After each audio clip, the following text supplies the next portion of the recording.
Shri Krishna, rejuvenating text 1, text 2 and text 3 of chapter 4, Transcendental Knowledge of Srimad Bhagavad-gita.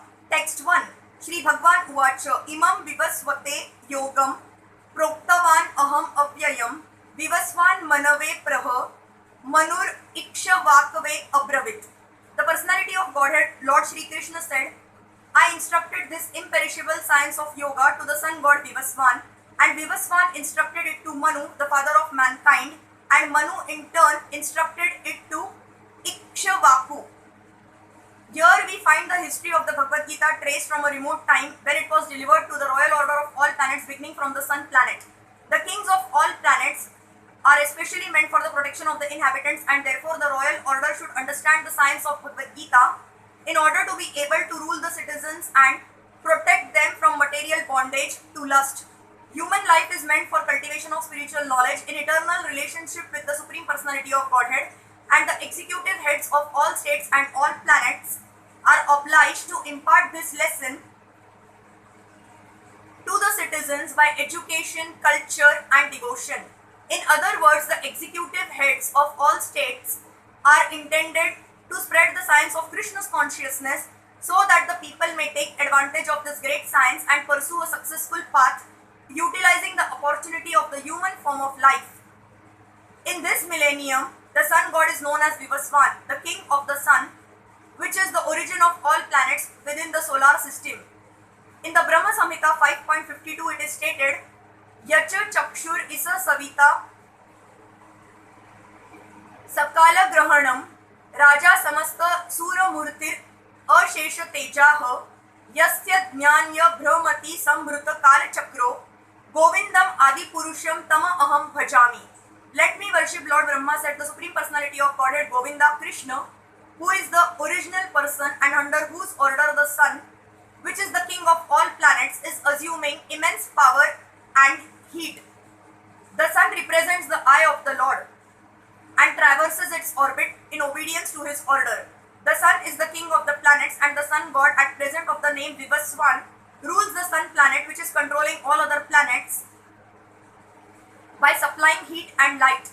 He is rotating under the order of Krishna, and Lord Krishna originally made Vivasvan his first disciple to understand the science of Bhagavad Gita. The Gita is not therefore a speculative treatise for the insignificant mundane scholar, but is a standard book of knowledge coming down from time immemorial. In the Mahabharat Shanti Parva 348.51-52, we can trace out the history of the Gita as follows. Treta Yugadau Cha Tato Vivasvan Manave Dadau Manuscha Loka Bhruti Artham Sute Iksha Vakave Dadau Iksha Vakuna Cha Kathito Vyapya Lokana Avasthitaha. In the beginning of the millennium, known as Treta Yuga, this science of the relationship with the Supreme was delivered by Vivasvan to Manu. Manu, being the father of mankind, gave it to his son Maharaj Ikshvaku, the king of this earth planet and forefather of the Raghu dynasty in which Lord Ramachandra appeared. Therefore, Bhagavad Gita existed in human society from the time of Maharaj Ikshvaku. At the present moment, we have just passed through 5,000 years of the Kali Yuga, which lasts 4,32,000 years. Before this, there was Dwapar Yuga, 8 lakh years, and before that, there was Treta Yuga, 12 lakh years. Thus, some 20 lakhs 5,000 years ago, Manu spoke the Bhagavad Gita to his disciple and son Maharaj Ikshvaku, the king of this planet Earth. The age of the current Manu is calculated to last some 30 crore 53 lakh years, and of which 12 crore 4 lakh years have passed. Accepting that before the birth of Manu, the Gita was spoken by the Lord to his disciple, the sun god Vivasvan, a rough estimate is that the Gita was spoken at least 12 crore 4 lakh years ago, and in human society it has been extant for 2 million years. It was re-spoken by the Lord again to Arjun about 5,000 years ago. That is the rough estimate of the history of the Gita according to the Gita itself and according to the version of the speaker Lord Shri Krishna. It was spoken to the sun god Vivaswan because he is also a Kshatriya and is the father of all Kshatriyas who are descendants of the sun god or the Surya Vansha Kshatriyas. Because Bhagavad Gita is as good as the Vedas, being spoken by the Supreme Personality of Godhead, this knowledge is a Paurusheya superhuman. Since the Vedic instructions are accepted as they are without human interpretation, the Gita must therefore be accepted without mundane interpretation. The mundane wranglers may speculate on the Gita in their own ways, but that is not Bhagavad Gita as it is. Therefore, Bhagavad Gita has to be accepted as it is from the disciplic succession, and it is described herein that the Lord spoke to the sun god spoke to his son Manu, and Manu spoke to his son Ikshvaku. Text 2. Evam parampara praptam imam rajar sayo viduha sa kale neha mahata yogo nastah parantapa. This supreme science was thus received through the chain of disciplic succession, and the saintly kings understood it in that way. But in course of time, the succession was broken, and therefore the science as it is appears to be lost. It is clearly stated that the Gita was especially meant for the saintly kings because they were to execute its purpose to rule over the citizens. Certainly, Bhagavad Gita was never meant for the demonic persons who would dissipate its value for no one's benefit and would devise all types of interpretations according to personal whims. As soon as the original purpose was scattered by the motives of the unscrupulous commentators, there arose the need to re-establish the disciplic succession. 5,000 years ago, it was detected by the Lord himself that the disciplic succession was broken, and therefore he declared that the purpose of the Gita appeared to be lost. In the same way, at the present moment also, there are so many editions of the Gita, especially in English, but all of them almost are not according to authorized disciplic succession.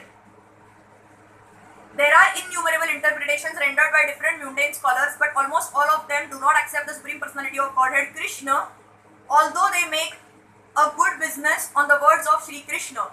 This spirit is demonic because demons do not believe in God but simply enjoy the property of the Supreme. Since there is a great need of an edition of the Gita in English, as it is received by the Parampara disciplic succession system, an attempt is made herewith to fulfill this great want. Bhagavad Gita accepted as it is a great boon to humanity, but if it is accepted as a treatise of speculative, philosophical speculations, it is simply a waste of time. Text 3. Sa ivayam maya te adya yogah proktah puratanah bhakto asi me sakha seti rahasyam hi itad uttamam. That very ancient science of the relationship with the Supreme is today told by me to you because you are my devotee as well as my friend and can therefore understand the transcendental mystery of this science. There are two classes of men, namely the devotee and the demon. The Lord selected Arjuna as the recipient of this great science owing to his being a devotee of the Lord, but for the demon it is not possible to understand this great mysterious science. There are a number of editions of this great book of knowledge. Some of them have commentaries by the devotees and some of them have commentaries by the demons. Commentations by the devotees is real, whereas that of the demons is useless. Arjuna accepts Shri Krishna as the Supreme Personality of Godhead, and any commentary on the Gita following in the footsteps of Arjuna is real devotional service to the cause of this great science. The demonic, however, do not accept Lord Krishna as he is.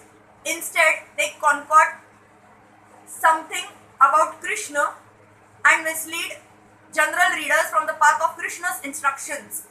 Here is a warning about such misleading paths. One should try to follow the disciplic succession from Arjuna and thus be benefited